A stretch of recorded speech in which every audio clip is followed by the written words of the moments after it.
कि CRA ਦਾ access bankers ਨੂੰ ਕਿਉਂ ਨਹੀਂ ਦਿੱਤਾ ਜਾਂਦਾ, ਜਦ ਕਿ ਇੰਨਾ ਸੌਖਾ ਇਹ ਤਰੀਕਾ ਹੈ ਵੀ CRA ਦਾ ਜਿਹੜਾ ਐਕਸੈਸ ਹੈ, ਜੇ ਬੈਂਕ ਕੋਲ ਹੋਊਗਾ ਵੀ ਇਹ ਬੰਦਾ ਕਿੰਨੀ ਆਮਦਨ ਬਣਾਉਂਦਾ, ਇਹਨੇ ਕਿੰਨੀ ਇਨਕਮ ਤੇ ਟੈਕਸ ਫਾਈਲ ਕੀਤਾ, ਤਾਂ ਉਹਨੂੰ ਜਿਹੜਾ ਕਲਾਇੰਟ ਆ ਉਹਦੇ ਤੋਂ ਤਾਂ ਇਨਕਮ ਡਾਕੂਮੈਂਟਸ ਲੈਣ ਦੀ ਲੋੜ ਹੀ ਨਹੀਂ। ਬਿਲਕੁਲ ਠੀਕ ਹੈ। ਸੋ ਜਿਹੜਾ ਇਹਦੇ ਨਾਲ ਜਿਹੜਾ ਆਪਣਾ ਫੇਕ ਇਨਕਮ ਆਪਾਂ ਲੋਕ ਦਿੰਦੇ ਨੇ ਉਹ ਆਪਣੇ ਆਪ ਹੀ ਬੰਦ ਹੋ ਜਾਊਗਾ।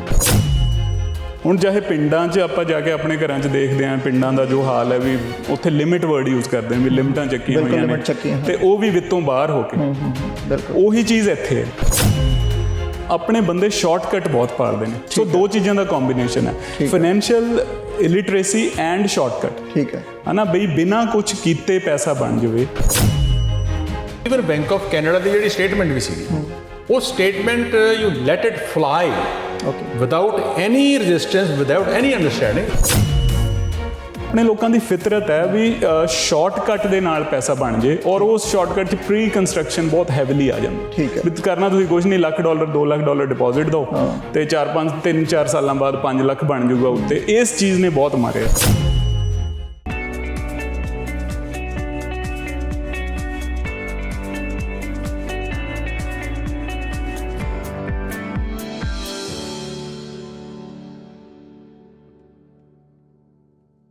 ਸਵਾਗਤ ਹੈ।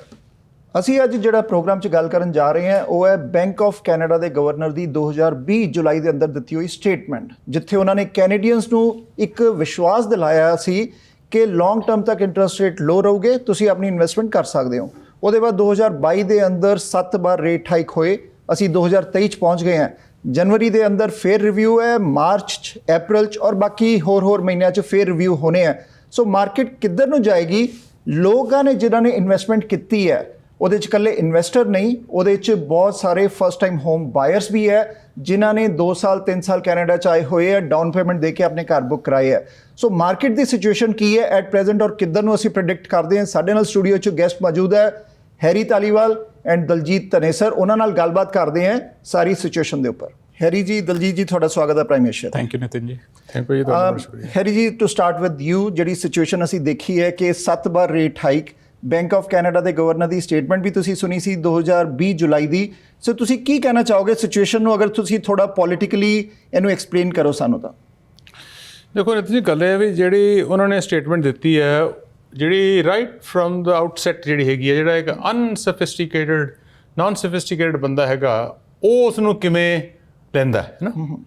ਮੇਰਾ ਇਹ ਮੰਨਣਾ ਹੈਗਾ ਵੀ ਉਹ ਜਿਹੜੀ ਸਟੇਟਮੈਂਟ ਆ ਉਹਨਾਂ ਨੂੰ ਜੇ ਓਪਨਲੀ ਨਾ ਦਿੰਦੇ, ਜਿਹੜੀਆਂ ਫਾਈਨੈਂਸ਼ੀਅਲ ਇੰਸਟੀਚਿਊਟਸ ਨੇ ਜਿਹੜੀ ਉਹਨਾਂ ਨੇ ਕੋਈ ਇੰਸਟਰਕਸ਼ਨਸ ਦੇਣੀਆਂ ਸੀ ਉਹਨਾਂ ਨੂੰ ਜੇ ਇੰਸਟਰਕਸ਼ਨ ਦਿੰਦੇ ਤਾਂ ਜਿਹੜਾ ਇੱਕ ਪਬਲਿਕ ਦੇ ਉਸ ਚੀਜ਼ ਦਾ ਉਸ ਤਰ੍ਹਾਂ ਦਾ ਇੰਪੈਕਟ ਨਹੀਂ ਸੀ ਪੈਣਾ।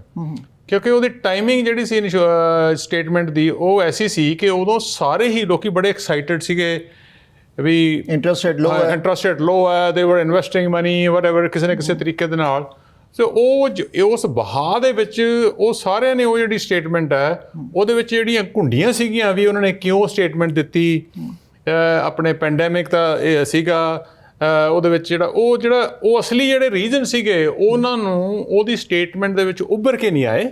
ਪਰ ਲੋਕਾਂ ਨੇ ਜਿਹੜੇ ਆਪ ਪਹਿਲਾਂ ਕੰਮ ਕਰ ਰਹੇ ਸੀਗੇ, ਜਿਹੜੇ ਪਾਸੇ ਨੂੰ ਲੱਗੇ ਹੋਏ ਸੀ, ਉਹਦਾ ਜਿਹੜਾ ਉੱਪਰਲਾ ਜਿਹੜਾ ਨਿਚੋੜ ਸੀ ਕੱਢ ਕੇ ਆਪਣੇ ਤੇ ਲਾ ਲਿਆ ਤੇ ਦੇ kept on doing whatever they were doing। ਠੀਕ ਹੈ। ਸੋ ਦਲਜੀਤ ਜੀ, ਤੁਸੀਂ ਫਾਈਨੈਂਸ਼ੀਅਲ ਮਾਰਕੀਟ ਦੇ ਮਾਹਿਰ ਹੋ, ਤੁਸੀਂ ਸਿਚੁਏਸ਼ਨ ਦੇਖੀ ਹੈ ਕੀ ਹੈ। ਸੋ ਕੈਨੇਡੀਅਨਸ ਨੂੰ ਕੀ ਕਹੋਗੇ? ਬਿਕੋਜ਼ ਬਹੁਤ ਲੋਕਾਂ ਨੇ ਆਖਿਆ ਕਿ ਅਸੀਂ ਟਰਸਟ ਕੀਤਾ ਗਵਰਨਮੈਂਟ ਤੇ, ਜਿਹੜੀ ਪੋਲਿਸੀ ਸੀ ਅਸੀਂ ਇਨਵੈਸਟ ਕੀਤਾ। ਇਨਵੈਸਟਰ ਦੀ ਜਿਹੜੀ 1 ਜਨਵਰੀ ਤੋਂ ਫੈਡਰਲ ਸਰਕਾਰ ਨੇ ਕਿਹਾ ਕਿ ਫੋਰਨ ਇਨਵੈਸਟਰ ਬਾਈ ਨਹੀਂ ਕਰ ਸਕਦਾ, ਇੱਕ ਅੱਛਾ ਸਟੈਪ ਹੈ, ਇੱਕ ਵੈਲਕਮ ਸਟੈਪ ਹੈ। But Y so late? ਜਿਹੜੇ ਇਫੈਕਟ ਹੋ ਚੁੱਕੇ ਹੈ, ਜਿਨ੍ਹਾਂ ਦੀ ਕਲੋਜ਼ਿੰਗ ਨਹੀਂ ਹੋਣੀ, ਜਿਨ੍ਹਾਂ ਨੇ ਆਹ ਸਿਚੁਏਸ਼ਨ ਚੋਂ ਨਿਕਲ ਰਹੇ ਹੈ, ਔਰ ਅੱਜ ਹੀ ਸਟੇਟਮੈਂਟ ਆਈ ਹੈ ਸੀਈਓਜ਼ ਬੈਂਕ ਆਫ ਕਾਫੀ ਬੈਂਕਾਂ ਦੇ ਸੀਈਓਜ਼ ਦੀ, ਸਕੋਸ਼ੀਆ ਬੈਂਕ ਦੇ ਸੀਈਓ ਦੀ, ਕਿ 20,000 ਤੋਂ ਵੱਧ ਲੋਕ ਜਿਹੜੇ ਹੈ ਡਿਫਾਲਟਰ ਹੋ ਜਾਊਗੇ। ਸੋ ਆਹ ਤਾਂ ਇੱਕ ਵੇਗ ਫਿਗਰ ਹੈ, ਫਿਗਰਸ ਬਹੁਤ ਵੱਡੀ ਜਾ ਸਕਦੀ ਹੈ। ਕੀ ਕਹੋਗੇ ਨਿਤਿਨ ਜੀ? ਇਹ ਨਾ ਸਟੇਟਮੈਂਟ ਬੜੀ ਵਾਈਡ ਹੈ ਕਿ ਟਿਫ ਜਿਹੜੇ ਆਪਣੇ ਬੈਂਕ ਆਫ ਕੈਨੇਡਾ ਦੇ ਹੈਗੇ ਨੇ ਗਵਰਨਰ, ਉਹਨਾਂ ਨੇ ਕਿਹਾ ਸੀ ਕਿ interest rates would be low for a unusually long period of time. But ਉਹ ਐਡਰੈਸ ਬਿਜ਼ਨਸਿਸ ਨੂੰ ਕਰ ਰਹੇ ਸੀ। ਠੀਕ ਹੈ। They were not addressing people, retail people to go out, ਵੀ ਉਹ ਜਾ ਕੇ ਤੁਸੀਂ ਘਰ ਖਰੀਦਣੇ ਸ਼ੁਰੂ ਕਰ ਦਿਓ ਜਾਂ ਤੁਸੀਂ ਹੋਰ ਬੋਰੋ ਕਰਨਾ ਪੈਸਾ ਸ਼ੁਰੂ ਕਰ ਦਿਓ, ਪਰ ਉਹ ਜਿਵੇਂ ਕਿਸੇ ਨੇ ਉਹਨੂੰ ਇੰਟਰਸੈਪਟ ਕਰਨਾ ਹੁੰਦਾ, ਆਪਣਾ ਇੰਟਰਪ੍ਰੇਟ ਕਰਨਾ ਹੁੰਦਾ, ਸੌਰੀ, ਉਵੇਂ ਬੰਦਾ ਕਰ ਲੈਂਦਾ, ਕਿਉਂਕਿ ਰੇਟ ਤਾਂ ਸਾਰਿਆਂ ਲਈ ਸੇਮ ਹੈ, ਬਿਜ਼ਨਸ ਲਈ ਤੇ ਰਿਟੇਲ ਲਈ ਅੱਡ ਤਾਂ ਹੈ ਨਹੀਂਗਾ, ਤੇ ਉਹਦਾ ਮੈਸੇਜ ਤਾਂ ਡੈਫੀਨਿਟਲੀ ਗਲਤ ਗਿਆ ਹੈ ਨਾ ਜੀ। ਬਟ ਉਹ ਕੱਲੀ ਸਟੇਟਮੈਂਟ ਨਹੀਂ, ਹੋਰ ਵੀ ਬਹੁਤ ਸਾਰੇ ਰੀਜ਼ਨ ਸੀਗੇ। ਉਹਦਾ ਰੀਜ਼ਨ, ਇੱਕ ਬਹੁਤ ਵੱਡਾ ਰੀਜ਼ਨ ਇਹ ਹੈ, ਜੇ ਪੈਂਡੈਮਿਕ ਨਾ ਹੁੰਦਾ ਤਾਂ Bank of Canada and even Fed Reserve was on the verge, ਇਹਨਾਂ ਨੇ ਰੇਟ ਵਧਾਉਣੇ ਸ਼ੁਰੂ ਕਰਨੇ ਸੀ। ਠੀਕ ਹੈ, ਉਸੇ ਸਾਲ 2020 ਮਾਰਚ ਔਨਵਰਡਸ ਰੇਟ ਵਧਣੇ ਸ਼ੁਰੂ ਹੋਣੇ ਸੀ, ਬਟ ਸਿੰਸ ਉਹ ਹੋਲਡ ਹੋ ਗਿਆ ਤੇ ਆਲਰੇਡੀ ਆਪਾਂ historically low rate of interest scenario 'ਚ ਆਲਰੇਡੀ ਸੀਗੇ, ਤੇ ਉਹ ਜਦੋਂ ਹੋਰ ਘੱਟ ਹੋਏ 0.25 ਤੇ ਲੈ ਕੇ ਆ ਗਏ, ਆਲਮੋਸਟ 0% ਰੇਟ ਆਫ ਇੰਟਰਸਟ ਤੇ ਜਿਹੜਾ, ਤਾਂ ਉਹਦੇ ਨਾਲ ਇੱਕ ਜਿਹੜਾ ਉਹਦਾ ਰਿਪਲ ਇਫੈਕਟ ਹੋਇਆ। ਪਲੱਸ ਇੱਕ ਮੈਂ ਤੁਹਾਨੂੰ ਇਸ ਲਈ ਕਹਿ ਰਿਹਾ ਵੀ ਇਕੱਲੀ ਸਟੇਟਮੈਂਟ ਨਹੀਂ, ਪਲੱਸ ਜਿਹੜਾ ਗਵਰਨਮੈਂਟ ਨੇ ਹੈਲਪ ਕਰਨੀ ਸ਼ੁਰੂ ਕੀਤੀ, ਪੈਸੇ ਦੇਣੇ ਸ਼ੁਰੂ ਕੀਤੇ, ਉਹ ਸਹੀ ਡਾਇਰੈਕਸ਼ਨ 'ਚ ਨਹੀਂ ਗਏ। ਠੀਕ ਹੈ, ਸਪੈਸ਼ਲੀ ਆਪਾਂ ਨੂੰ ਵੀ ਪਤਾ, ਆਪਾਂ ਆਪਣੀ ਕਮਿਊਨਿਟੀ 'ਚ ਵਿਚਰਦੇ ਹਾਂ, ਜਿਹੜੇ ਪੈਸੇ ਬਿਜ਼ਨਸ ਨੂੰ ਹੈਲਪ ਕਰਨ ਲਈ ਸੀ, ਕੋਵਿਡ ਦੇ ਪੈਸੇ ਦਿੱਤੇ, ਇੰਡੀਵਿਜੂਅਲਸ ਨੂੰ ਵੀ ਦਿੱਤੇ, ਬਿਜ਼ਨਸਿਸ ਨੂੰ ਵੀ ਦਿੱਤੇ, ਹੈ ਨਾ। ਤੇ ਉਹ ਸੀਗੇ ਤਾਂ ਇਸ ਲਈ ਵੀ ਤੁਸੀਂ ਬੰਦਿਆਂ ਨੂੰ ਫਾਇਰ ਨਾ ਕਰਿਓ, ਉਹਨਾਂ ਦੀਆਂ ਸੈਲਰੀਜ਼ ਜਾਣੀਆਂ ਚਾਹੀਦੀਆਂ, ਜਾਂ ਤੁਹਾਡਾ ਜੇ ਇਫੈਕਟ ਹੋਇਆ ਬਿਜ਼ਨਸ, ਉਹਨੂੰ ਸਸਟੇਨ ਕਰਨ ਲਈ ਦੇ ਰਹੇ ਹਾਂ। ਬਟ ਹੋਇਆ ਕਿ ਆਪਾਂ ਸਾਰੇ ਜਾਣਦੇ ਹਾਂ ਕਿ ਉਹਦੇ ਘਰ ਬੁੱਕ ਹੋਣੇ ਸ਼ੁਰੂ ਹੋ ਗਏ, ਹੈ ਨਾ। ਚੈੱਕਸ ਐਂਡ ਬੈਲੈਂਸਿਸ ਨਹੀਂ ਹੋਏ ਨਾ, ਜਿਹੜੇ ਸਟੇਟਮੈਂਟ ਪਲੱਸ ਜਿਹੜੇ ਪੈਸੇ ਗਵਰਨਮੈਂਟ ਨੇ ਦਿੱਤੇ, ਉਹਦੇ ਕੋਈ ਚੈੱਕਸ ਐਂਡ ਬੈਲੈਂਸਿਸ ਹੋਏ ਨਹੀਂ, ਤੇ ਉਹ ਜਿਹੜੀ ਡਾਇਰੈਕਸ਼ਨ 'ਚ ਪੈਸਾ ਜਾਣਾ ਸੀ ਉਹਦੀ ਬਜਾਏ ਉਹ ਗਲਤ ਪਾਸੇ ਚਲੇ ਗਏ। ਸੋ ਕੀ ਆਈ ਪੋਲਿਸੀ ਸੀਗੀ ਕਿ ਅਸੀਂ ਪਹਿਲੇ ਪੈਸੇ ਦੇ ਦਈਏ ਕੋਵਿਡ 'ਚ, ਉਹਦੇ ਬਾਅਦ ਜਿਹੜੇ ਐਕਸ ਫਾਈਨੈਂਸ ਮਿਨਿਸਟਰ ਬਿਲ ਮੋਰਨੋ, ਉਹਨਾਂ ਨੇ ਵੀ ਸਟੇਟਮੈਂਟ ਦਿੱਤੀ ਹੈ ਕਿ ਰਿਸੈਸ਼ਨ 2023 'ਚ ਉਹ ਕਾਰਨ ਵੀ ਹੋ ਸਕਦਾ ਹੈ, ਜੌਬਸ ਵੀ ਜਾ ਸਕਦੀਆਂ, ਔਰ ਜਿਹੜੇ ਲੋਕਾਂ ਦੀ ਕਲੋਜ਼ਿੰਗਸ ਨਹੀਂ ਹੋਣੀਆਂ, ਉਹਦੇ 'ਚ ਫਸਟ ਟਾਈਮ ਹੋਮ ਬਾਇਰ ਦੀ ਵੀ ਮੈਂ ਗੱਲ ਕੀਤੀ ਹੈ। ਸੋ ਸਾਰਾ ਇੱਕ ਕੰਜ਼ਿਊਮਰ ਇਫੈਕਟਡ ਹੈ, ਕੀ ਬਿਲਡਰ ਵੀ ਇਹ 'ਚ ਇਫੈਕਟਡ ਹੈ ਕਿ ਨਹੀਂ? ਬਿਲਡਰਸ ਡੈਫੀਨਿਟਲੀ ਇਫੈਕਟਡ ਨੇ ਜੀ, ਬਟ ਬਿਲਡਰਸ ਹਜੇ ਤੱਕ ਜੋ ਉਹਨਾਂ ਨੂੰ ਕਰਨਾ ਚਾਹੀਦਾ ਉਹ ਕਰ ਨਹੀਂ ਰਹੇ। ਜੇ ਅੱਜ ਆਪਾਂ ਜਾਣਦੇ ਹਾਂ 25 ਤੋਂ 30% ਮਾਰਕੀਟ ਕਰੈਕਟ ਹੋ ਚੁੱਕੀ ਹੈ ਫਰੋਮ ਦਾ ਪੀਕ, ਹੈ ਨਾ, ਬਟ ਬਿਲਡਰ ਨੇ 15%, 20%, 25% ਰੇਟ ਕੱਟ ਨਵੇਂ ਘਰਾਂ ਦੇ ਨਹੀਂ ਕੀਤੇ। ਠੀਕ ਹੈ, ਤੇ ਉਹਦਾ ਰਿਜ਼ਲਟ ਕੀ ਆ ਰਿਹਾ ਕਿ ਨਵੀਆਂ ਬੁਕਿੰਗਸ ਨਹੀਂ ਹੋ ਰਹੀਆਂ। ਬਟ ਇਹ ਮਾਰਕੀਟ ਹੈ ਜੀ, ਇਹ ਇਕੋਨਮੀ ਹੈ, it's pure economics and pure mathematics, ਕਿ ਜੇ ਉਹ ਨਹੀਂ ਵਿਕਣਗੇ ਇਵੈਂਚੁਅਲੀ ਉਹ ਘਰਾਂ ਦੇ ਪ੍ਰਾਈਸ ਘਟਾਉਣਗੇ, ਤੇ ਜਦੋਂ ਘਟਾਉਣਗੇ ਉਹ ਵਿਕਣੇ ਸ਼ੁਰੂ ਹੋ ਜਾਣਗੇ। ਬਟ ਇਹ ਮੈਂ ਇੱਕ ਹੋਰ ਇਨਪੁਟ ਇਹਦੇ 'ਚ ਕਰਦਾ ਕਿ ਇਹ ਕੋਈ ਸ਼ਾਰਟ ਟਰਮ ਫਿਨੋਮੀਨਾ ਨਹੀਂ ਹੈ ਜੀ। ਇਹ ਵਾਲਾ ਜਿਹੜਾ ਟਾਈਮ ਹੈ ਪੇਨਫੁਲ ਵੀ ਹੈ ਤੇ ਲੰਬਾ ਵੀ ਚੱਲੂਗਾ। ਕਈ ਲੋਕ ਆਪਣੇ ਪ੍ਰੈਡਿਕਟ ਕਰ ਰਹੇ ਨੇ ਜੀ 2023 'ਚ ਠੀਕ ਹੋ ਜਾਣਾ। 2023 ਮੈਨੂੰ ਜਿੱਥੋਂ ਤੱਕ ਲੱਗਦਾ, I might be wrong, but ਮੈਨੂੰ ਲੱਗਦਾ one of the most painful year 2023 ਰਹੂਗਾ। 25 ਜਨਵਰੀ ਨੂੰ ਬੈਂਕ ਆਫ ਕੈਨੇਡਾ ਨੇ ਰਿਵਿਊ ਕਰਨਾ ਹੈ, 8 ਮਾਰਚ ਨੂੰ ਰਿਵਿਊ ਕਰਨਾ, 12 ਅਪ੍ਰੈਲ ਨੂੰ ਰਿਵਿਊ ਕਰਨਾ, ਉਹਦੇ ਬਾਅਦ ਹੋਰ 6 ਵਾਰ ਉਹਨਾਂ ਨੇ ਰਿਵਿਊ ਕਰਨਾ ਹੈ। ਸੋ ਕੀ ਪ੍ਰੈਡਿਕਟ ਕਰਦੇ ਹੋ 25 ਜਨਵਰੀ ਦੇ ਕਿ ਰੇਟ ਹਾਈਕ ਫੇਰ ਹੋਊਗਾ? 25 ਜਨਵਰੀ ਤਾਂ ਜ਼ਰੂਰ ਹੋਊਗਾ ਜੀ, ਬਟ ਮੈਨੂੰ ਲੱਗਦਾ ਹੈ ਕਿ ਜਿਹੜੀਆਂ ਵੱਡੀਆਂ ਰੇਟ ਹਾਈਕਸ ਸੀਗੀਆਂ ਉਹਦੇ ਆਪਾਂ ਟੇਲ ਐਂਡ ਤੇ ਹੈਗੇ ਆ। It might not be 50 bips, it might not be 75, but 25 basis points ਜ਼ਰੂਰ ਹੋਊਗਾ। ਬਟ 25 ਵੀ ਬਹੁਤ ਹੁੰਦਾ ਜਦ ਆਲਰੇਡੀ, ਹਾਂਜੀ ਹੁੰਦਾ ਬਹੁਤ ਹੈ ਜੀ।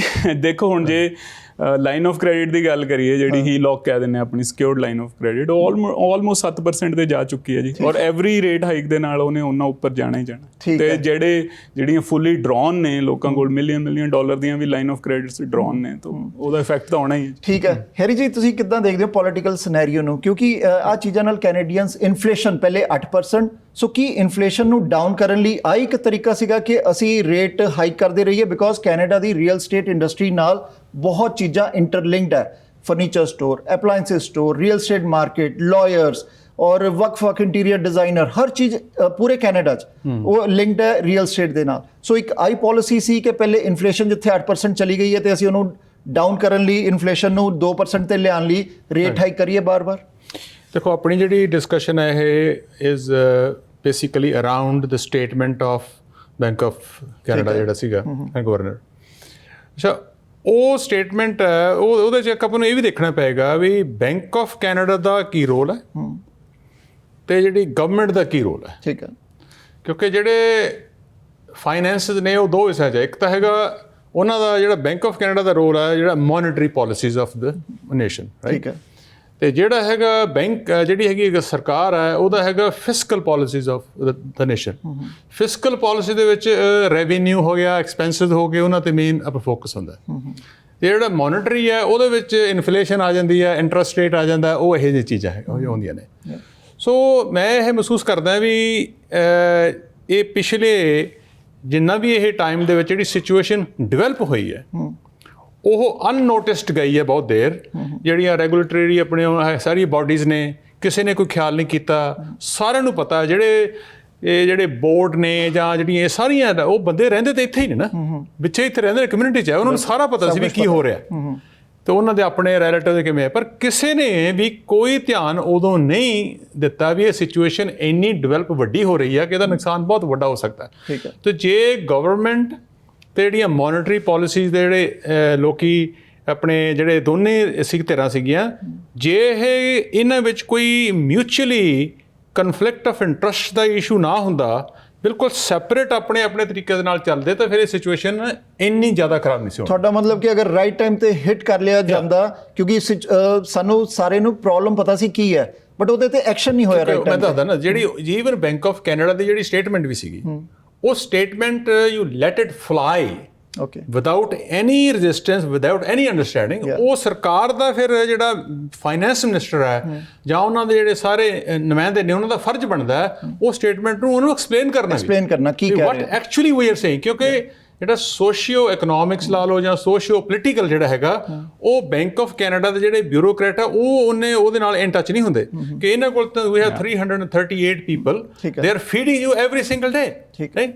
ਉਹ ਜਿਹੜੀ ਕੋਈ ਵੀ ਗੱਲ ਉਹਨਾਂ ਨੇ ਉਸ ਸਿਚੁਏਸ਼ਨ ਨੂੰ ਡਿਵੈਲਪ ਜਿਹੜੀ ਹੋ ਰਹੀ ਸੀ ਉਸਨੂੰ ਘਟਾਉਣ ਵਾਸਤੇ ਜਾਂ ਉਹਦੀ ਰਫ਼ਤਾਰ ਘਟਾਉਣ ਵਾਸਤੇ ਜਾਂ ਉਹਨੂੰ ਵੱਡੀ ਹੋਣ ਵਾਸਤੇ ਜਿਹੜੇ ਉਹ ਕੋਈ ਵੀ ਐਸਾ ਸਟੈਪ ਨਹੀਂ ਲਿਆ। ਇਹ ਮੈਂ ਕਹਿੰਦਾ ਵੀ ਇੱਕ ਬਹੁਤ ਵੱਡਾ ਫੇਲਿਅਰ ਹੈ।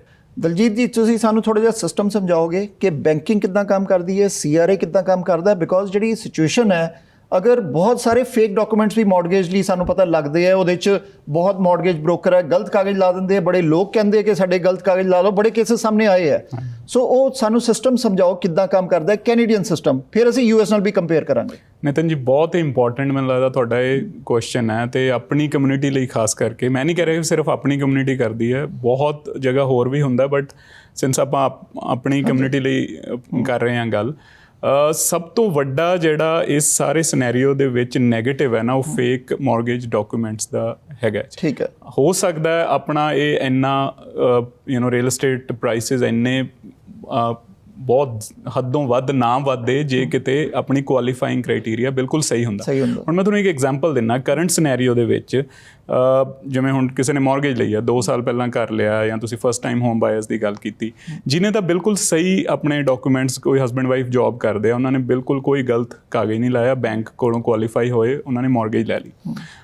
ਇੱਕ ਤਰੀਕਾ ਹੁਣ ਵੱਧ ਰਹੇ ਰੇਟ ਆਫ ਇੰਟਰਸਟ ਕਰਕੇ ਜਿਹੜੀ ਕਿਸ਼ਤ ਵਧੀ ਹੈ, ਉਹਦੇ ਤੋਂ ਬਚਣ ਦਾ ਇਹ ਹੈ ਕਿ ਆਪਾਂ ਰੀਐਮੋਰਟਾਈਜੇਸ਼ਨ ਕਰਾ ਲਈਏ। ਬਿਲਕੁਲ, ਘਰ ਦੇ ਦੁਆਰਾ ਮੌਰਗੇਜ ਚੱਕ ਲਈਏ। ਬਿਲਕੁਲ, ਜਿਵੇਂ ਪਹਿਲਾਂ ਆਪਣੀ ਐਮੋਰਟਾਈਜੇਸ਼ਨ ਹੁੰਦੀ ਹੈ ਵੀ ਆਪਣਾ ਕਿੰਨੇ ਟਾਈਮ 'ਚ ਪੈਸਾ ਮੋੜਨਾ, ਤਕਰੀਬਨ 20 ਸਾਲ 25 ਸਾਲ ਇੰਨਾ ਕੀਤਾ ਹੁੰਦਾ ਹੈ ਨਾ, 30 ਸਾਲ ਵੀ ਹੁੰਦਾ। ਹੁਣ ਜੇ ਆਪਾਂ ਲੈਟਸ ਸੇ 2 ਸਾਲ ਪਹਿਲਾਂ ਕਰ ਲਿਆ, ਆਪਾਂ ਕਹਿੰਦੇ ਜੀ ਨਹੀਂ ਸਾਡੀ ਕਿਸ਼ਤ ਬਹੁਤ ਵੱਧ ਗਈ, ਆਪਾਂ ਆਪਣੀ ਬੈਂਕ ਕੋਲ ਜਾਂਦੇ ਹਾਂ, ਆਪਾਂ ਉਹਨਾਂ ਨੂੰ ਕਹਿੰਦੇ ਜੀ ਸਾਡੇ 23 ਸਾਲ ਰਹਿੰਦੇ ਨੇ, ਸਾਨੂੰ ਵਾਪਸ ਇਹਨੂੰ 25 ਤੇ ਕਰ ਦਿਓ, ਜਾਂ ਜੇ ਉਹ ਵੀ ਜ਼ਿਆਦਾ ਤਾਂ 30 ਤੇ ਕਰ ਦਿਓ, ਤਾਂ ਕਿ ਕਿਸ਼ਤ ਵਧਾਣੀ ਨਹੀਂ ਹੈ। ਤਾਂ ਕਿ ਹਾਂਜੀ ਆਪਾਂ ਅਮਾਊਂਟ ਜਿਹੜਾ 22-23 ਸਾਲਾਂ 'ਚ ਮੋੜਨਾ, ਆਪਾਂ 30 'ਚ ਮੋੜ ਦਾਂਗੇ। ਜਿਹੜੀ ਕਿਸ਼ਤ ਆਪਣੀ ਪਹਿਲਾਂ 3000 ਤੋਂ ਵੱਧ ਕੇ 4450 ਹੋ ਗਈ, ਉਹ ਵਾਪਸ 3000 ਨਹੀਂ ਤਾਂ 3500 ਤੇ ਆ ਜਾਊਗੀ, ਵੀ ਮੈਨੇਜ ਕਰ ਲਾਂਗੇ ਸਿਚੁਏਸ਼ਨ। ਠੀਕ ਹੈ ਜੀ, ਕਿਉਂਕਿ ਲੌਂਗ ਟਰਮ 'ਚ ਤਾਂ ਤੁਹਾਡਾ ਜਿਹੜਾ ਘਰ ਹੈ ਉਹ ਤੁਸੀਂ ਮੌਰਗੇਜ ਪੇ ਆਫ ਕਰ ਦੇਣੀ ਹੈ, ਉਹਦੇ ਵਿੱਚ ਤੁਸੀਂ ਰਹਿਣਾ, ਆਪਦੇ ਰਹਿਣ ਲਈ ਲਿਆ ਤਾਂ ਉਹਨੇ ਠੀਕ ਹੀ ਰਹਿਣਾ ਹੈ ਨਾ, ਬਟ ਸ਼ਾਰਟ ਟਰਮ ਕਿਵੇਂ ਮੈਨੇਜ ਕਰਨਾ। ਬਟ ਹੁਣ ਇਹਦੇ 'ਚ ਜਿਹੜੇ ਤੁਸੀਂ ਪੁਆਇੰਟ ਚੱਕਿਆ ਕਿ ਜਿਨ੍ਹਾਂ ਨੇ ਫੇਕ ਡਾਕੂਮੈਂਟ ਦਿੱਤੇ ਨੇ, ਉਹ ਹੁਣ ਬੈਂਕਾਂ ਕੋਲ ਜਾਣ ਜੋਗੇ ਨਹੀਂ।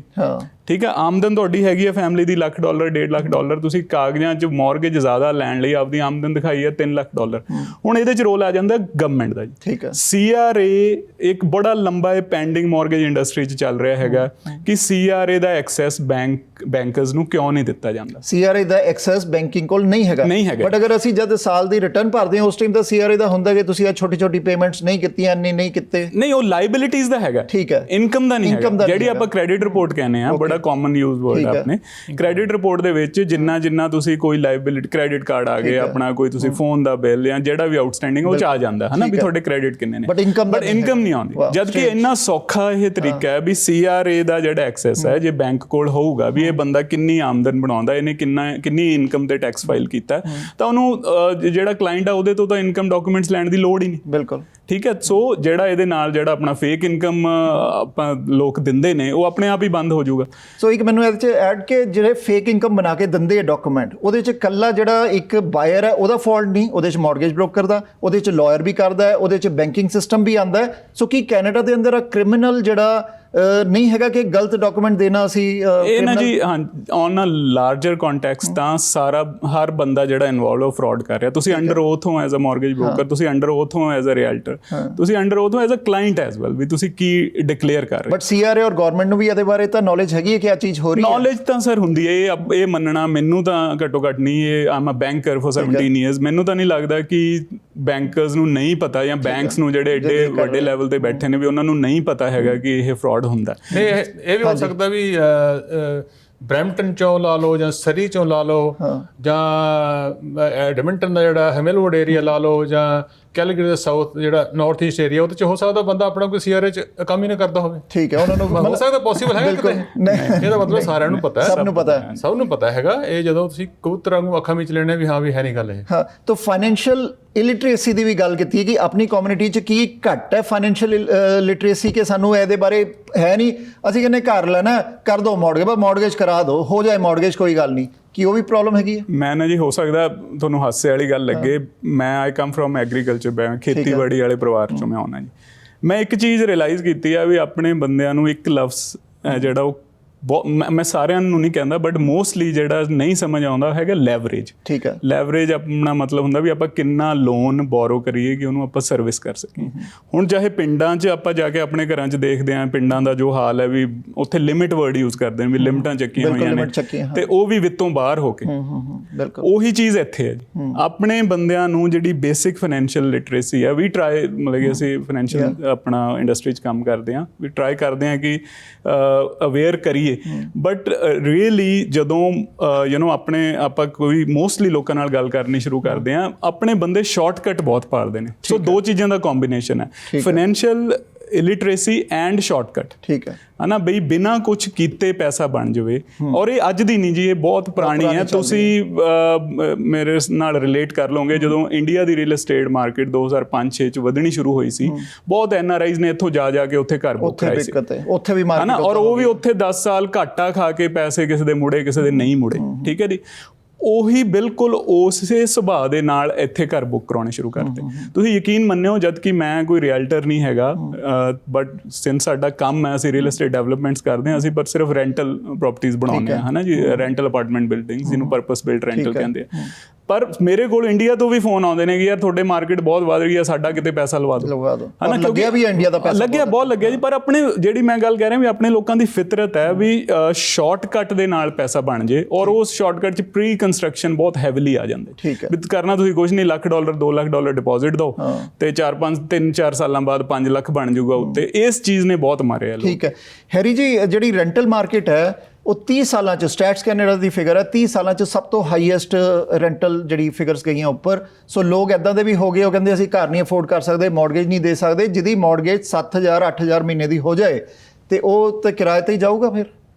ਬਿਲਕੁਲ, ਇਹ ਵੀ ਤੁਹਾਡਾ ਬੜਾ ਵਧੀਆ ਪੁਆਇੰਟ ਹੈ ਕਿ ਤੁਸੀਂ ਦੇਖੋਗੇ ਪਿਛਲੇ 3-4 ਸਾਲਾਂ ਦੇ ਵਿੱਚ ਜ਼ਿਆਦਾ ਜਿਹੜਾ ਗਾਣਾ ਲੋਕਾਂ ਨੇ ਗਾਇਆ ਹੈਗਾ, ਉਹ ਗਾਇਆ ਵੀ ਹਾਊਸਿੰਗ ਪ੍ਰਾਈਸਿੰਗ ਦਾ। ਠੀਕ ਹੈ, ਹਾਊਸ ਪ੍ਰਾਈਸਿਸ ਅਪ ਹੋ ਗਈਆਂ, ਹਾਊਸ ਪ੍ਰਾਈਸਿਸ। ਕਿਸੇ ਨੇ ਨਹੀਂ ਕਿਹਾ ਵੀ ਰੈਂਟ ਪ੍ਰਾਈਸਿਸ ਵੀ ਨਹੀਂ ਅਪ ਹੋ ਗਈਆਂ, ਹੈ ਨਾ। ਰੈਂਟ ਪ੍ਰਾਈਸਿਸ ਵੀ 2015 ਤੋਂ ਲੈ ਕੇ ਹੁਣ ਤੱਕ 50% ਉੱਪਰ ਹੋ ਗਈਆਂ। ਠੀਕ ਹੈ, ਉਹ ਜਿਹੜੇ ਰੈਂਟ ਇੰਨਾ ਹਾਈ ਹੋਣ ਦੇ ਹੋ ਗਿਆ, ਪਹਿਲਾਂ ਤਾਂ ਉਹ ਵਿਚਾਰੇ ਦੇ ਆਰ ਆਲਰੇਡੀ ਉਧਰੋਂ ਮਾਰਕੀਟ ਉੱਚੀ ਹੋ ਰਹੀ ਹੈ, ਉਹ ਰੈਂਟ ਬੰਦਾ ਇਸ ਕਰਕੇ ਲੈ ਰਿਹਾ ਮੈਂ 2-4 ਸਾਲ ਕਰੂੰਗਾ, ਰੈਂਟ ਕਰੂੰਗਾ, ਉਸ ਤੋਂ ਬਾਅਦ ਮੈਂ ਲੈ ਲੂੰਗਾ। ਉਹ ਬੰਦਾ ਸੇਵ ਵੀ ਨਹੀਂ ਕਰ ਸਕਦਾ, ਹੈ ਨਾ। ਉਹ ਇਸ ਵਕਤ ਵੀ ਹੁਣ ਉਹ ਜਿਹੜੀਆਂ ਪ੍ਰਾਈਸਿਸ ਆ ਹਲੇ ਉਨੀਆਂ ਨਹੀਂ ਡਾਊਨ ਜਾ ਰਹੀਆਂ ਜਿਹੜਾ ਕਿ ਉਹ ਵਾਇਬਲ ਹੋਵੇ ਉਹਨਾਂ ਵਾਸਤੇ। ਤੇ ਇਸ ਕਰਕੇ ਰੈਂਟਲ ਜਿਹੜੇ ਵਿਚਾਰੇ ਲੋਕ ਰਹਿੰਦੇ ਨੇ, ਉਹ ਇਸ ਸਾਰੇ ਪ੍ਰਕਿਰਿਆ ਦੇ ਵਿੱਚ ਮੇਰਾ ਖਿਆਲ ਹੈ ਵੀ ਸਭ ਤੋਂ ਜ਼ਿਆਦਾ ਹਰਟ ਨੇ ਲੌਂਗਰ ਟਰਮ ਜਿਹੜਾ। ਸੋ ਜਿਹੜੀ ਅਫੋਰਡੇਬਿਲਟੀ ਦੀ ਗੱਲ ਕੀਤੀ ਸੀ, ਇਲੈਕਸ਼ਨਸ 'ਚ ਬੜਾ ਰੌਲਾ ਪਿਆ ਸੀ ਅਫੋਰਡੇਬਿਲਟੀ ਦਾ। ਕੀ ਆ ਜਿਹੜੇ ਸਟੈਪਸ ਹੈ ਇੰਟਰਸਟ ਰੇਟ ਹਾਈਕ ਆ, ਅਫੋਰਡੇਬਿਲਟੀ ਲਿਆਉਗੇ ਕਿ ਇੱਕ ਨਵਾਂ ਇਮੀਗ੍ਰੈਂਟ, ਇੱਕ ਜਿਹੜੇ 2-4 ਸਾਲ ਹੋਏ ਇਨਕਮ ਹੈਗੀ, ਉਹ ਲੈ ਲੂਗਾ ਕਾਰ ਇਸ ਰੇਟਸ ਤੇ? ਹੋਊਗੀ ਅਫੋਰਡੇਬਿਲਟੀ? ਨਾ ਦੇਖੋ, ਜਿੰਨੀ ਦੇਰ ਦੀ ਵੀ ਇਹ ਗਵਰਨਮੈਂਟ ਆਈ, ਹਾਲਾਂਕਿ I am not politically involved in any party right now, 2015 ਤੋਂ ਲੈ ਕੇ ਹੁਣ ਤੱਕ ਤੁਸੀਂ ਮੈਨੂੰ ਇੱਕ ਵੀ ਗੱਲ ਦੱਸੋ ਜਿਹੜੀ ਕਿ ਕੋਈ ਫਾਈਨੈਂਸ਼ੀਅਲ ਸੈਂਸ ਬਣਦੀ ਹੋਵੇ, ਹੈ ਨਾ। ਕਿਉਂਕਿ ਇਹ ਹਲੇ ਵੀ ਜਿਹੜਾ ਸਰਕਾਰ ਹੈ ਜਾਂ ਆਪਣੀ ਜਿਹੜੀ ਕੈਨੇਡੀਅਨ ਸਰਕਾਰ ਹੈ ਉਸ ਸਿਨੈਰੀਓ ਉੱਤੇ ਰਨ ਕਰਦੀ ਹੈ ਵੀ ਆਪਾਂ ਨੂੰ ਬਜਟ ਬੈਲੈਂਸ ਹੋਣ ਦੀ ਕੋਈ ਚਿੰਤਾ ਨਹੀਂ ਹੋਣੀ ਚਾਹੀਦੀ, ਕਿਉਂਕਿ ਬੜਾ ਵੱਡੇ ਇਸ਼ੂ ਰਹੇ ਆ ਪਿਛਲੇ ਇਲੈਕਸ਼ਨਾਂ 'ਚ ਬੈਲੈਂਸ ਆਫ ਬਜਟ। ਇਹਦੀ ਕੋਈ ਇਸ਼ੂ ਨਹੀਂ ਹੈ, ਹੁਣ ਤਾਂ ਟ੍ਰਿਲੀਅਨਸ ਦੇ ਉੱਪਰ ਚਲਾ ਗਿਆ। ਹਾਂ ਵੀ ਆਪਾਂ ਦੇਖੋ, ਤੁਸੀਂ ਦੇਖੋ ਇਨਫਲੇਸ਼ਨ ਜਿਹੜੀ ਹੈ ਉਹ ਇੰਨੀ ਜ਼ਿਆਦਾ ਹੈਗੀ ਹੈ, ਇੰਟਰਸਟ ਰੇਟ ਇੰਨਾ ਲੋ ਹੈਗਾ, and you are throwing new printed $400 billion in the market. ਹੁਣ ਜਿਹੜੀ ਇਨਵੈਂਟਰੀ ਹੋਣੀ ਹੈ, ਜਿਹੜੀ ਚੀਜ਼ਾਂ ਆਪਾਂ ਲੈਣੀਆਂ, ਮਨੀ ਇੰਨਾ ਚੀਪ ਹੈ, ਮਨੀ ਹੋਰ ਆ ਗਿਆ, ਚੀਪ ਹੋਣ ਦੇ ਨਾਲ ਨਾਲ ਮਨੀ ਹੋਰ $400 ਬਿਲੀਅਨ ਆ ਗਿਆ। ਜਿਹੜੀਆਂ ਐਗਜ਼ਿਸਟਿੰਗ ਚੀਜ਼ਾਂ ਨੇ ਮਾਰਕੀਟ ਵਿੱਚ ਨੇ, ਉਹਨਾਂ ਦੀ ਕੀਮਤ ਕਿਉਂ ਨਹੀਂ ਜ਼ਿਆਦਾ ਹੋ? ਆਪਣੇ ਜੇ ਆਪਾਂ ਹੁਣ ਸਾਰਿਆਂ ਦੀ ਜੇਬਾਂ ਵਿੱਚ $100 ਹੈ, ਜੇ ਆਪਣੇ ਕੋਲ ਹਜ਼ਾਰ ਉਹ ਚੀਜ਼ ਇੱਕੋ ਹੀ ਹੈ, ਤਾਂ ਆਪਾਂ ਉਹਦੇ ਤੇ ਜ਼ਿਆਦਾ ਬਿਡ ਕਰਾਂਗੇ। ਬਿਲਕੁਲ। ਇਸ ਕਰਕੇ ਜਿਹੜਾ ਹੈਗਾ ਟੋਟਲੀ ਇਰਰਿਸਪੌਂਸਿਬਲ ਤਰੀਕੇ ਦੇ ਨਾਲ ਫਿਸਕਲੀ ਜਿਹੜਾ ਕੰਟਰੀ ਨੂੰ ਹੈਂਡਲ ਕਰਨਾ, ਇਹ ਪ੍ਰੋਬਲਮ ਬਹੁਤ ਵੱਡੀ ਪਈ ਜਿਹੜੀ ਪੈਂਡੈਮਿਕ ਦੀ ਸੀ, ਪਰ ਇਸ ਨੂੰ ਬੜੇ ਵਧੀਆ ਤਰੀਕੇ ਦੇ ਨਾਲ ਹੋਰ ਤਰ੍ਹਾਂ ਵੀ ਡੀਲ ਕੀਤਾ ਜਾ ਸਕਦਾ ਸੀ ਜੇ ਉਹ ਸਾਰਾ ਜਿਹੜਾ ਪੈਸਾ ਸਿੱਟਿਆ ਹੈਗਾ ਉਹਨੂੰ ਕਿਸੇ ਨਾ ਕਿਸੇ ਤਰੀਕੇ ਦੇ ਨਾਲ ਪਹਿਲਾਂ ਪਲਾਨ ਕਰਕੇ ਜਾਂ ਥੋੜਾ ਜਿਹਾ ਵਾਚਫੁਲ ਹੋ ਕੇ ਜਾਂ ਕੋਈ ਜਿਹੜੀਆਂ ਮੈਨੇਜ ਕੀਤਾ ਹੁੰਦਾ, ਫਾਈਨੈਂਸ਼ੀਅਲ ਮੈਨੇਜਮੈਂਟ ਅਗਰ ਚੰਗੀ ਹੁੰਦੀ ਗਵਰਨਮੈਂਟ ਤੋਂ, ਫਿਰ ਉਹ ਬਹੁਤ। ਹਾਂਜੀ ਦਲਜੀਤ ਜੀ, US ਸਾਡੇ ਤੋਂ 150 ਕਿਲੋਮੀਟਰ ਦੂਰ ਆ, ਜ਼ਿਆਦਾ ਦੂਰ ਨਹੀਂ ਹੈ, ਬਾਰਡਰਸ ਨਾਲ ਹੀ ਲੱਗਦੇ ਪੂਰੇ ਕੈਨੇਡਾ 'ਚ। ਕੀ US ਦੀ ਮਾਰਕੀਟ ਵੀ ਇਦਾਂ ਹੀ ਚੱਲ ਰਹੀ ਹੈ, ਇੰਨੀ ਇੰਟਰਸਟ ਰੇਟ ਹਾਈਕ, ਘਰਾਂ ਦੀ ਪ੍ਰਾਈਸਿਸ, ਜਾਂ ਉੱਥੇ ਵੀ ਕ੍ਰਿਮੀਨਲ ਨਹੀਂ ਹੈਗਾ, ਗਲਤ ਮਾਰਗੇਜ ਲੈ ਲਓ, ਉੱਥੇ ਕੀ ਸਿਨੈਰੀਓ ਹੈ ਕੰਪੇਅਰਸ? ਨਹੀਂ ਸਰ, US ਦੇਖੋ ਮੈਂ ਤੁਹਾਨੂੰ ਇੱਕ ਗੱਲ ਦੱਸਾਂ ਕਿ ਕੈਨੇਡਾ US ਨੂੰ ਫੋਲੋ ਕਰਦਾ ਜਦੋਂ ਆਪਾਂ ਰੇਟ ਹਾਈਕਸ ਵਗੈਰਾ ਕਰਨੀਆਂ, ਕਿਉਂਕਿ US ਤੇ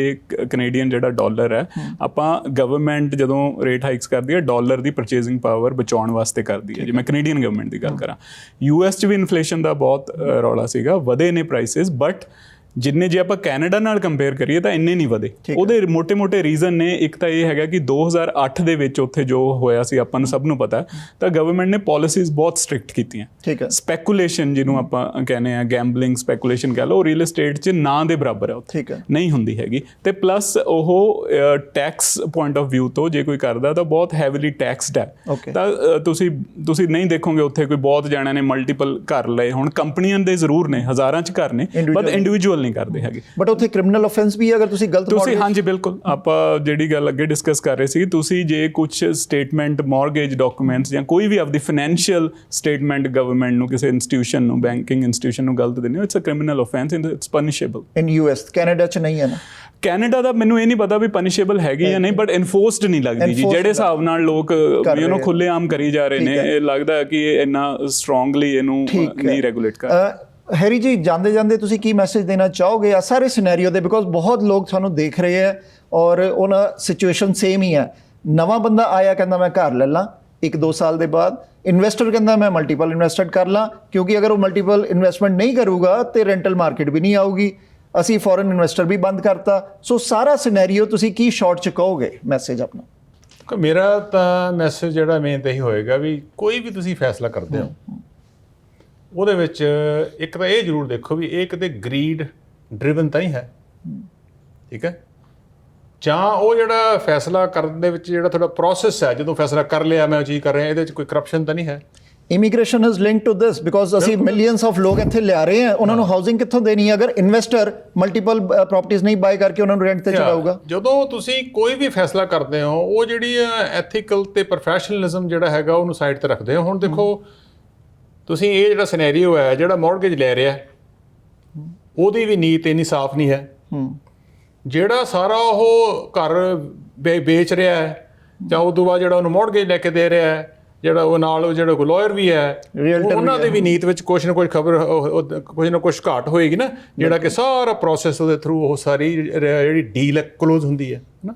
ਜਿਸ ਟਾਈਮ ਲੋਕਾਂ ਦੀ ਮੌਰਗੇਜ ਨਹੀਂ ਹੁੰਦੀ ਤੇ ਬਿਲਡਰ ਨੂੰ ਵੀ ਔਰ ਰੀਅਲਟਰ ਨੂੰ ਵੀ, ਤੇ ਉਹਨੂੰ ਵੀ ਕਹਿੰਦਾ ਸਾਡੀ ਕਮਿਸ਼ਨ ਤਾਂ ਆਈ ਨਹੀਂ, ਅਸੀਂ ਕਿੱਦਾਂ ਇਹਨਾਂ ਦੀ ਮੌਰਗੇਜ ਕਰਾ ਦਿਓ। ਮੈਂ ਤਾਂ ਇਹ ਕਹੂੰਗਾ ਵੀ ਜੇ ਤੁਸੀਂ ਇਸ ਮੁਲਕ ਦੇ ਵਿੱਚ ਇੱਕ ਐਸਾ ਮਾਹੌਲ ਸਿਰਜਣਾ ਜਿੱਥੇ ਕਿ ਨਾਰਮਲ ਬੰਦਾ ਵਧੀਆ ਤਰੀਕੇ ਨਾਲ ਰਹਿ ਕੇ, ਵਧੀਆ ਤਰੀਕੇ ਨਾਲ ਕੰਮ ਕਰਕੇ ਆਪਣਾ ਪੋਟੈਂਸ਼ੀਅਲ ਨੂੰ ਫੁੱਲ ਰਿਅਲਾਈਜ਼ ਕਰ ਸਕਦਾ, ਤਾਂ ਚੰਗੇ ਤਰੀਕੇ ਨਾਲ ਕੰਮ ਕਰੋ। ਠੀਕ ਹੈ।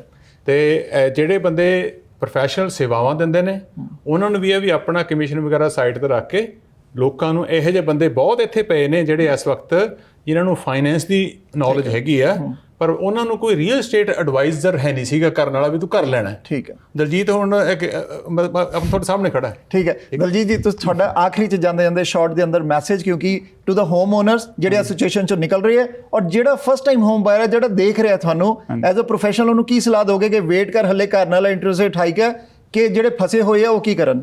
ਆਈ ਨੋ ਇਟਸ ਅ ਟਫ ਕੁਐਸਚਨ, ਹਾਂਜੀ ਤੁਸੀਂ ਵੀ ਕੁਝ ਮੈਂ ਇਹਨਾਂ ਨੂੰ ਦੋ ਤਰੀਕਿਆਂ 'ਚ ਡਾਇਸੈਕਟ ਕਰਦਾ ਜੀ। ਜਿਹੜੇ ਤਾਂ already they are in the market, ਜਿਵੇਂ ਆਪਾਂ ਪਹਿਲਾਂ ਡਿਸਕਸ ਕੀਤਾ, ਤੁਸੀਂ ਡਰੋ ਨਾ, ਆਪਣੇ ਬੈਂਕਰ ਕੋਲ ਜਾ ਕੇ ਉਹਨੂੰ ਸਾਰੀ ਗੱਲ ਦੱਸੋ, ਤੇ ਜੇ ਕੋਈ ਤੁਹਾਡਾ ਫਾਈਨੈਂਸ਼ੀਅਲ ਐਡਵਾਈਜ਼ਰ ਹੈ ਉਹਦੀ ਸਲਾਹ ਲਓ, ਬੈਂਕ ਦੇ ਨਾਲ ਕਮਿਊਨੀਕੇਟ ਕਰੋ। ਰੀਐਮੋਰਟਾਈਜੇਸ਼ਨ ਇਜ਼ ਅ ਵੈਰੀ ਨਾਈਸ ਵੇ ਆਪਦੀ ਕਿਸ਼ਤ ਘਟਾਉਣ ਦਾ। ਤੁਹਾਡੀ ਜੇ ਅੱਜ 20 ਸਾਲ ਦੀ ਐਮੋਰਟਾਈਜੇਸ਼ਨ, ਉਹਨੂੰ 30 'ਚ ਕਰ ਦਿਓ, ਬੈਂਕ ਮੰਨ ਜਾਂਦੇ ਨੇਗੇ। Bank doesn't want you to default anyways. ਕਾਫੀ ਬੈਂਕਾਂ ਨੇ ਤਾਂ ਬਿਨਾਂ ਪੁੱਛੇ ਕਰ ਵੀ ਦਿੱਤਾ। ਹਾਂਜੀ, ਪਰ ਜਿਹੜੇ ਨਹੀਂ ਵੀ ਹੈਗੇ ਉਹ ਵੀ ਕਰਾ ਸਕਦੇ ਨੇ। ਜਿਹੜੇ ਫਸਟ ਟਾਈਮ ਹੋਮ ਬਾਇਰਸ ਨੇ, ਮੈਨੂੰ ਇਹ ਲੱਗ ਰਿਹਾ ਵੀ ਆਰ ਇਨ ਅ ਸਿਨੈਰੀਓ ਕਿ ਤੁਸੀਂ ਜੇ ਵੇਟ ਕਰੋਗੇ, ਤੁਹਾਡਾ ਜਿਹੜਾ ਡ੍ਰੀਮ ਹੈ ਘਰ ਲੈਣ ਦਾ ਕੈਨੇਡਾ ਦੇ ਵਿੱਚ, ਬਹੁਤ ਛੇਤੀ ਪੂਰਾ ਹੋ ਜਾਊਗਾ। ਬਿਲਡਰਸ ਨੂੰ ਕੋਈ ਚੁਆਇਸ ਨਹੀਂ ਹੈਗੀ, ਉਹਨਾਂ ਨੇ ਦੇਖੋ ਕੰਸਟਰਕਸ਼ਨ ਇੰਡਸਟਰੀ 'ਚ ਰਹਿਣਾ, ਇਹ ਉਹਨਾਂ ਦਾ ਬਿਜ਼ਨਸ ਹੈ। ਘਰਾਂ ਦੇ ਪ੍ਰਾਈਸ ਉਹਨਾਂ ਨੂੰ ਨਿਊਲੀ ਬਿਲਟ ਘਟਾਉਣੇ ਹੀ ਪੈਣਗੇ। ਗਵਰਨਮੈਂਟ ਨੇ ਆਲਰੇਡੀ ਸ਼ੁਰੂ ਕਰਤਾ। ਹੁਣ ਤੁਹਾਨੂੰ ਪ੍ਰੋਪਰਟੀ, ਅੱਜ ਦੀ ਨਿਊਜ਼ ਆ ਗਈ, ਪ੍ਰੋਪਰਟੀ ਟੈਕਸ ਹਾਈਕਸ ਹੋ ਰਹੇ ਨੇ। ਜਿਹੜੇ ਡਿਵੈਲਪਮੈਂਟ ਚਾਰजेस ਇੰਨੇ ਜ਼ਿਆਦਾ ਸਿਟੀਜ਼ ਦੇ ਸੀਗੇ, ਉਹ ਕੱਟ ਹੋ ਰਹੇ ਨੇ। ਇਹ ਬਿਲਡਰਸ ਦੀ ਪ੍ਰਾਈਸ ਘਟਾਉਣ ਵਾਸਤੇ ਸਭ ਕੁਝ ਹੋ ਰਿਹਾ, ਠੀਕ ਹੈ। ਪਲੱਸ ਬਿਲਡਰ ਨੂੰ ਐਨੀਵੇ ਫਰੋਮ 20, 25, 30% ਰਿਡਕਸ਼ਨ ਪ੍ਰਾਈਸ 'ਚ ਲੈਣੀ ਪੈਣੀ ਹੈ। ਉਹ ਫਸਟ ਟਾਈਮ ਹੋਮ ਬਾਇਰ ਲਈ ਬਹੁਤ ਵਧੀਆ ਨਿਊਜ਼ ਹੈ ਜੀ। ਠੀਕ ਹੈ, ਸੋ ਅਸੀਂ ਬਹੁਤ ਇੰਪੋਰਟੈਂਟ ਟੌਪਿਕ ਡਿਸਕਸ ਕੀਤਾ ਹੈ, ਫਾਈਨੈਂਸ਼ੀਅਲ ਲਿਟਰੇਸੀ ਦੀ। ਅਸੀਂ ਜਾਣੇ ਮੌਰਗੇਜ ਕੋਲ, ਸਾਡੀ ਮੌਰਗੇਜ ਕਰ ਦਿਓ। ਮੌਰਗੇਜ ਬ੍ਰੋਕਰ ਵੀ ਕਹਿੰਦਾ ਓਕੇ ਤੁਹਾਡੀ ਮੌਰਗੇਜ, ਆਹ ਡਾਕੂਮੈਂਟ ਲਿਆਓ, ਉਹਨਾਂ 'ਚ ਡਾਕੂਮੈਂਟ ਸਹੀ ਜਾਂ ਗਲਤ ਉਹ ਵੀ ਵੈਰੀਫਾਈ ਹੋਣੇ ਬਹੁਤ ਜ਼ਰੂਰੀ ਹੈ। ਅਸੀਂ ਜਿਹੜੀ ਸਿਨੈਰੀਓ 'ਚ ਨਿਕਲ ਰਹੇ ਹਾਂ, ਜਿੱਦਾਂ ਦਲਜੀਤ ਔਰ ਹੈਰੀ ਜੀ ਨੇ ਦੱਸਿਆ, ਪੈਨਿਕ ਹੋਣ ਦੀ ਲੋੜ ਨਹੀਂ, ਬਟ ਵਿਜ਼ਿਟ ਯੋਰ ਬੈਂਕ ਔਰ ਐਡਵਾਈਜ਼ਰ ਦੇ ਨਾਲ, ਫਾਈਨੈਂਸ਼ੀਅਲ ਐਡਵਾਈਜ਼ਰ ਦੇ ਨਾਲ ਸਲਾਹ ਜ਼ਰੂਰ ਰਹੋ। ਅਸੀਂ ਇਸ ਟੌਪਿਕ ਤੇ ਫਿਰ ਬਾਅਦ 'ਚ ਗੱਲ ਕਰਾਂਗੇ, ਹੋਰ ਗੱਲਬਾਤ ਕਰਾਂਗੇ, ਕਿਉਂਕਿ ਕਾਫੀ ਲੋਕ ਇਸ ਸਿਚੁਏਸ਼ਨ 'ਚੋਂ ਨਿਕਲ ਰਹੇ ਆ। ਉਮੀਦ ਹੈ ਪ੍ਰੋਗਰਾਮ ਅੱਛਾ ਲੱਗਾ ਹੋਵੇਗਾ। ਦੇਖਦੇ ਰਹੋ ਪ੍ਰਾਈਮ ਏਸ਼ੀਆ, ਤੁਹਾਡਾ ਆਪਣਾ, ਤੁਹਾਡੇ ਲਈ।